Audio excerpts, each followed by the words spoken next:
Ethiopia, where there's been a brutal war going on for most of the last year. We've been trying to get into the country for months. What's clear is that the government is really tightly trying to control the narrative, and so far, most of our access has been blocked.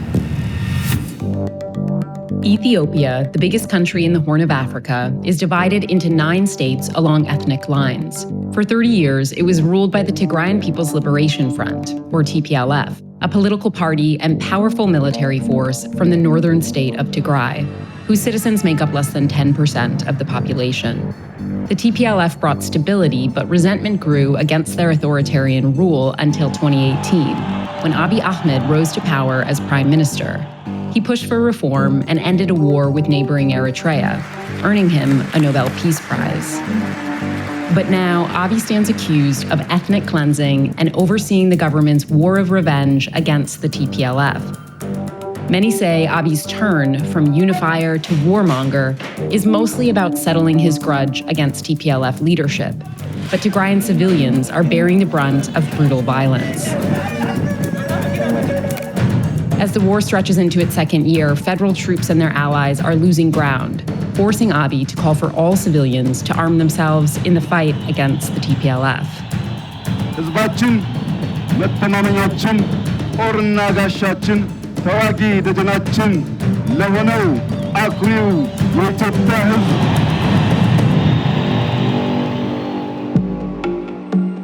Most of the fighting is now in the northern state of Amhara between government-backed forces and Tigrayan fighters.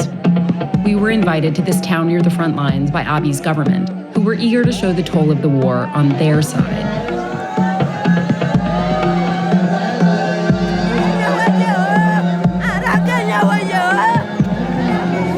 The fighters being buried were hardly trained and rushed to battle at the urging of politicians who said the TPLF were coming for the Amhara people. They were killed more than a month ago, but because of active fighting, their remains were just returned home.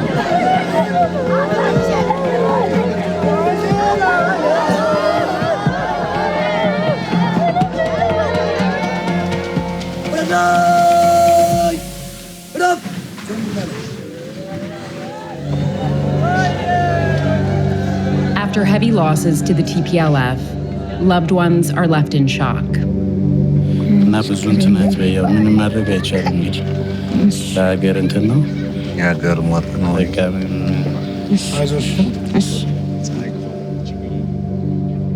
The war spread to Amhara unexpectedly, and Salam Genzebe didn't even know her husband, a public school administrator, had volunteered for a day of training offered by the government.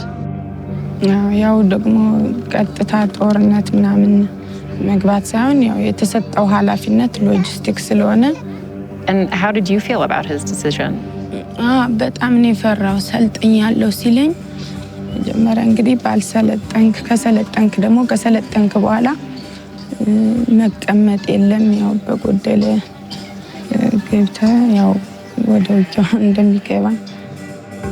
The government's call for more people to take up arms is only intensifying.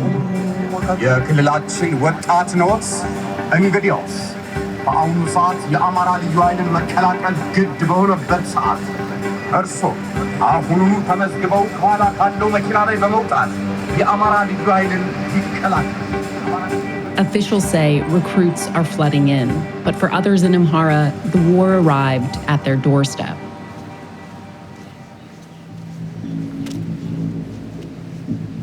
We're on our way to a village called Chena, and it's apparently where one of the worst massacres of the conflict took place. The government says that at least 200 civilians were killed here by Tigrayan forces. Tigrayan forces say that many of those civilians were actually armed.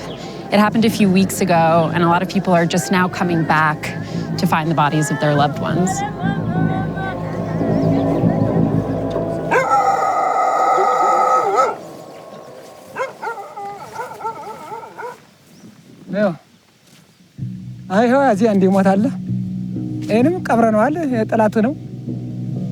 It's so open, but still every few meters you're still smelling the smell of dead bodies.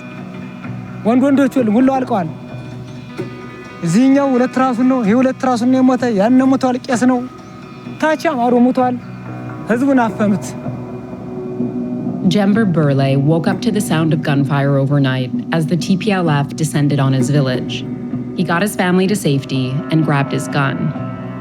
የተወሰነ አንድ ሁለት መጋዘን ጥይት ነበረኝ ያችን ይዤ ነው የተሰለፍኩት ጥይት አለቀብኝ ወደ ተሬው አመለጥነ ከእንቅልፍ ያልነቃ ታፍኗል ገበሮች ቤታችን ቁጭ ብለው አስቀመጡና ዘንባላ ጀዝበው ነው የደበደቡት ህብረተሰቡ የአማራን ዘር ለማፈለስ ነው የተላከነው ነው ያሉን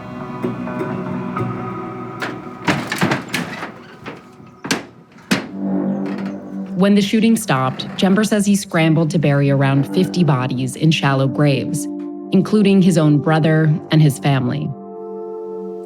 የሐዘን ስርዓቱም የተቆራረጠ ነው በስርዓት አይደለም የተከወነ አዘ ያው የማረጋጋት ጸባይ ሲተውት እንቻለው እኛ መዝያር ስላወጣነ ነው መሰል And when you were finding the bodies so quickly one after the other, what kind of condition were they in? ብቻ የያዙ ስለመጣቸው ራሳቸውን ብቻ ነው የመጣቸው እና ከውስጥ ላይ ያልወጥልኛል ወንድሞቼ ወገኖቼ አውስጥ ያልወጣሉ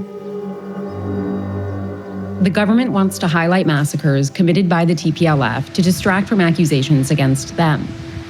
And while reports confirm attacks by the TPLF against Amhara civilians, the scale of atrocities by the government on Tigrayans is much worse. The reality is that groups fighting for the government carried out gruesome attacks on civilians months before the TPLF took the fight to Amhara. Zarima is the closest village to the front lines with Tigray. There are hundreds of soldiers dotting the mountainous roads on the way, but there's another group of fighters Abiy has called on here, the Fano. They're a regional militia with huge support and a battle-ready reputation. Out of uniform, they lend a shield of deniability to the Prime Minister.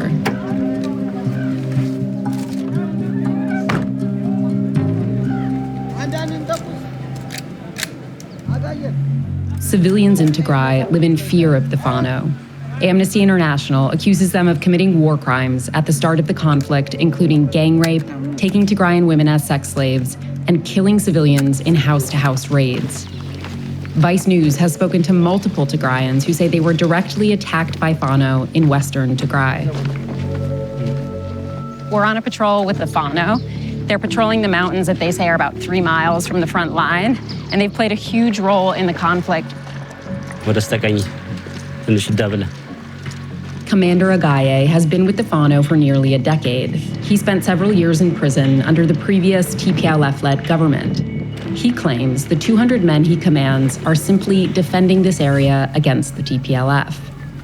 Did Fano play a role in taking back the village of Zarima from TPLF forces?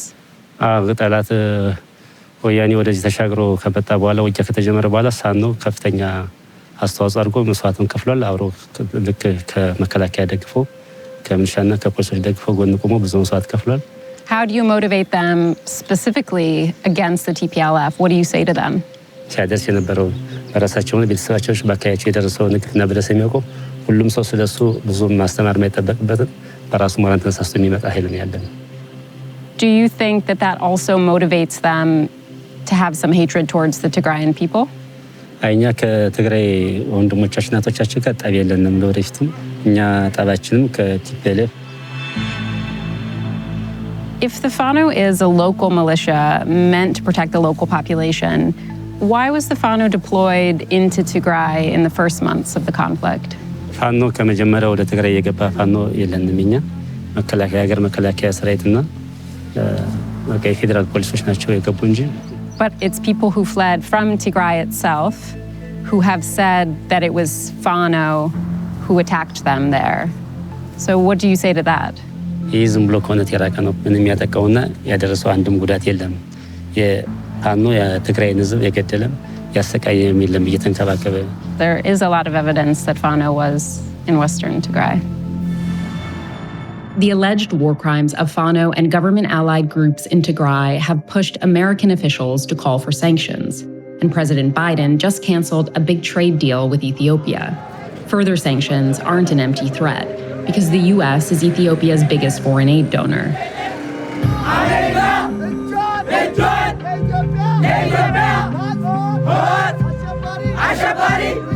America must stand his hand from Ethiopia. As diplomats put pressure on Ethiopian leaders to stop the war, they instead amped up anti-American rhetoric across the country.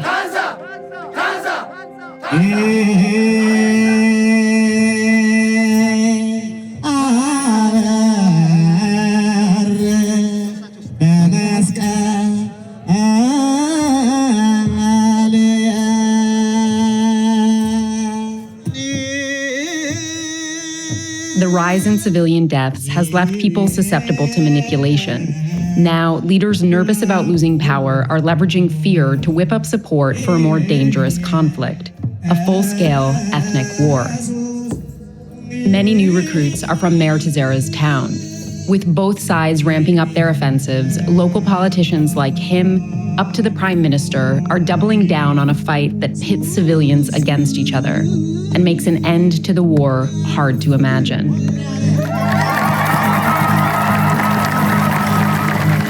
የእምነት ተቋማት ላይ እና ንጹሃን ላይ ባደረሰው ግፍና መከራ ይህን የመስቀል በዓል ከሌሎቹ ጊዜያት ከምናከብረው በዓል በፈጸመብንና አሁንም ቢሆን ዲያብሎሳዊ ተግባሩን ለመፈጸም በዙሪያችን በመሆኑ በዓሉን ለየት ያደርገዋል።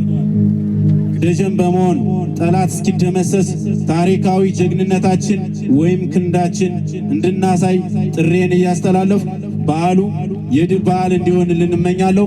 አመሰግናለሁ። You say that you're praying for unity, but don't you think it's divisive that on a religious holiday that's being celebrated by all Ethiopians, the message that you're sending is about eradicating the enemy and fighting the junta? እርግጥ ነው እምነቶቻችን የሚሰብኩት ስለ ሰላምና ስለ አንድነት ነው። ነገር ግን የጠላት ኃይል የመጣው በዚህ አስተሳሰብ አይደለም፣ ንግግር አይደለም። አሁን ያዝነው ማለት ነው። የመጣው ጠላት ሁላችን ሊያጠፋ እስከሆነ ድረስ On the one hand, you're saying the fight is not against the Tigrayan people. On the other hand, you're using words that might incite people against Tigrayan people. የትግራይ ህዝብ አሸባሪውን ለይቶ ራሱን ንጹህ አድርጎ ከኢትዮጵያ ህዝብ ነገር ግን የጁንታውን አስተሳሰብና ህወሓትን በመደገፍ ሂደት ላይ ያለ ጠላት አሁንም ጠላት ነው፣ ለኢትዮጵያም ጠላት ነው፣ ለአማራም ጠላት ነው ብለን እስከ መጨረሻው ድረስ እንታገለዋለን። እስከ መጨረሻው ድረስ ድባቅ እንመታዋለን።